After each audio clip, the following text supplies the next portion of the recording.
Hello everyone. सो आज इस video में हम देखने जा रहे हैं फाइंड का पॉलीफिल। सो फाइंड एक मेथड है जो हम एरेज पे यूज़ करते हैं। कोई भी एक मैचिंग कंडीशन हम देते हैं, call back function basically, and जो भी वैल्यू उस कंडीशन को सेटिस्फाई करती है वो पहली वैल्यू एरे में से हमें रिटर्न हो जाती है।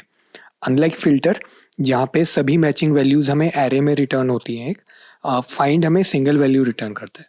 सो एक बार इसकी वर्किंग देख लेते हैं। Let's say I have an array and I will use array dot find एक callback function लेगा with current value and it will return based on n modulo 2 triple equal 0। सो ऐसी पहली वैल्यू जो इस कंडीशन को सेटिस्फाई कर रही है इस पूरे एरे में वो हमें रिटर्न हो जाएगी। एंड इसे मैं console log कर लेता हूँ।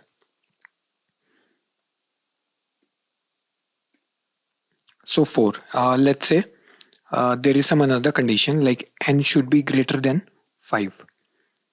In that case the answer is 6, right. So सिर्फ एक वैल्यू हमें रिटर्न होती है। सो अगर हमें ऐसा कुछ डिज़ाइन करना है, सो अगेन हम इसे दो तरीके से कर सकते हैं। पहला तरीका रहेगा एरे डॉट प्रोटोटाइप को ओवरराइड करके। So I will say array dot prototype dot my find, this will be a function that will take a callback. I will simply run a for loop. I will say for let I is 0, I less than this dot length. अब because हम array dot prototype use कर रहे हैं, सो जैसे कि मैंने अभी आपको एग्जांपल में दिखाया, हम कोई भी एरे है उस पर डायरेक्टली फाइंड फंक्शन जब रन करते हैं, राइट, सो इंटरनली हमें यूजिंग दिस वो एरे मिल जाता है। I will say I plus plus, I will check if the callback that I'm getting, I will pass a value to it. इस callback को जो भी current iteration पे value इस array में हम जिस पे iterate कर रहे हैं basically, वो मैं इस callback को pass करूँगा। अगर वो value true है, मतलब condition satisfy कर रही है, so I will simply return that value from here, right? Otherwise, after this loop, I will return undefined. So अगर तो array पे iterate करते हुए कोई ऐसी value हमें मिल जाए जो कि इस कॉल बैक फंक्शन को सेटिस्फाई कर रही है, तो हम उस वैल्यू को रिटर्न कर देंगे। अदरवाइज हम अनडिफाइंड रिटर्न करेंगे अगर कोई भी वैल्यू मैच नहीं होती। एक बार इसको रन करके देख लेते हैं। So I would say const array dot my find, ठीक है, मैं इसको एक कॉल बैक फंक्शन पास करूंगा।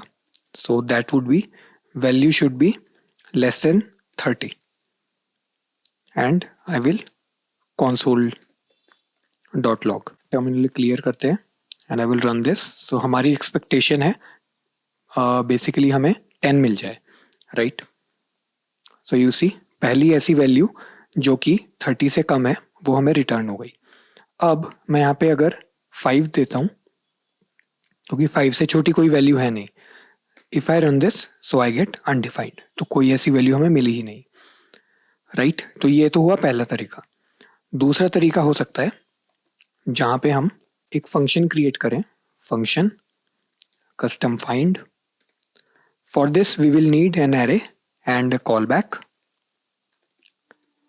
Inside this again I will do the same thing.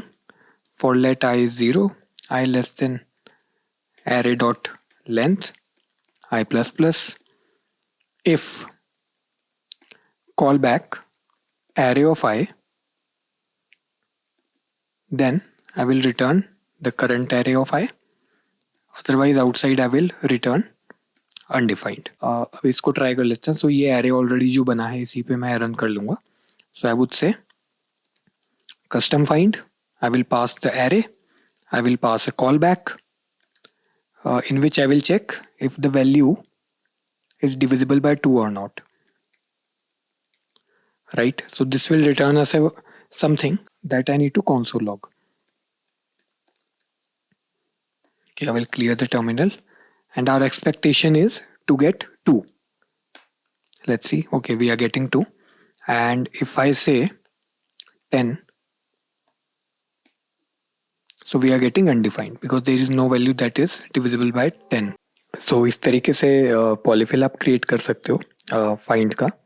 I hope आपको वीडियो अच्छी लगी होगी। Thanks a lot for watching.